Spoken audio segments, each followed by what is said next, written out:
À 7h46, l'interview vérité d'Europe 1. Thomas, vous recevez ce matin Céline Berton, la secrétaire générale du syndicat des commissaires de la police nationale. Bonjour Céline Berton. Bonjour. Pour commencer, permettez-moi de vous dire qu'ici, à Europe 1, on s'associe à la douleur des proches de votre collègue policier abattu hier soir sur les Champs-Élysées et qu'on pense aussi évidemment aux blessés. Qui était ce jeune policier qui a été tué par le terroriste ? C'était un policier de plusieurs années d'expérience. Il a été effectivement tué dans sa mission hier et toutes nos pensées vont à ses collègues et à sa famille que la communauté policière a essayé d'entourer le plus largement possible tout au cours de la nuit. Est-ce que vous avez des nouvelles par ailleurs des deux autres de vos collègues qui ont été blessés hier ? Oui, nous avons été extrêmement préoccupés hier soir, craignant même d'ailleurs le décès de l'un d'entre eux. Il a été, pour celui qui était le plus grièvement blessé, opéré à l'hôpital Pompidou cette nuit, et les nouvelles que nous avons via son chef de service et l'épouse de ce policier sont plutôt rassurantes. Ça veut dire que son pronostic vital n'est plus engagé ? A priori, sa vie n'est plus en danger. Oui. D'accord. Pour vous, il n'y a pas de doute, le terroriste hier soir sur les Champs-Élysées était venu pour tuer du flic ? Il est difficile de penser autre chose quand on observe le déroulement des faits, la détermination dont il a fait montre et la faible hésitation qu'il a manifestée au moment de choisir sa cible. Nous étions, et nous le savions, dans une période extrêmement tendue. Les victimes ciblées et le lieu choisi sont évidemment très, très symboliques. Il est difficile de penser que nous ne sommes pas dans une action terroriste, même si une fois encore par nature, et vous le savez que c'est notre habitude, notre priorité c'est laisser les services d'enquête travailler le plus sereinement possible pour établir le plus précisément possible la réalité des faits. On entend dire que l'assaillant avait une arme de type Kalachnikov, c'est une information que vous avez aussi ? Ce sont les informations que nous avons également, tout à fait. Une nouvelle fois après Magnanville et ce couple de policiers qui avait été exécuté à leur domicile, vous êtes ciblés. Il y a eu Orly également le mois dernier. Ce sont les forces de l'ordre qui étaient visées. Est-ce qu'aujourd'hui, on vous dit, attention, vous êtes vraiment des cibles privilégiées ? Est-ce qu'on vous a mis en garde, notamment ces derniers jours ? Depuis que la France est confrontée à cette menace terroriste tout à fait nouvelle, les forces de sécurité, et particulièrement évidemment la police, est ciblée à plusieurs titres. D'abord parce qu'elle est présente partout.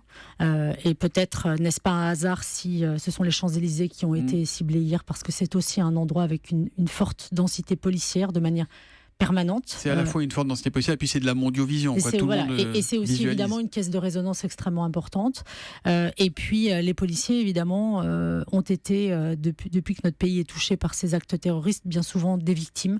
Ils ont toujours été présents parmi leurs concitoyens et à ce titre-là sont souvent tombés.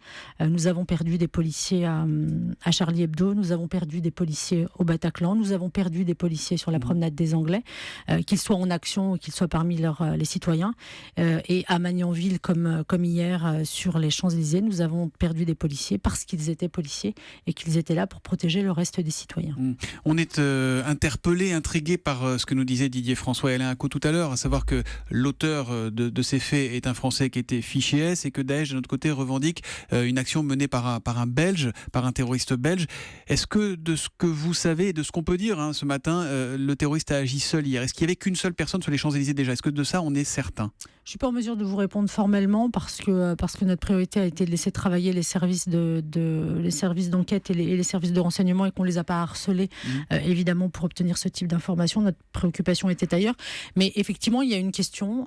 Est-ce qu'on est sur une logique de confusion ? Est-ce qu'on est sur un individu qui a agi alors même que Daesh s'attendait à avoir un autre agir ? Tout ça devra être déterminé. Tout ça, je pense, sera déterminé avec précision par l'enquête en cours. Mais vous, les policiers, on vous avait dit hier ou les jours précédents qu'il y avait un risque sur un ressortissant belge qui avait donc acheté visiblement un billet de Thalys pour venir de Bruxelles à Paris. Ça, vous avez été alerté là-dessus ou pas du tout ? Je ne peux pas vous donner des éléments de cette précision-là. Une chose est certaine, c'est qu'on avait bien évidemment des inquiétudes tout à fait sérieuses sur le contexte électoral et que plus nous approchions de l'échéance donc de dimanche, plus évidemment la menace devenait conséquente, tout comme d'ailleurs la journée de dimanche constitue pour nous aussi une journée de tous les dangers.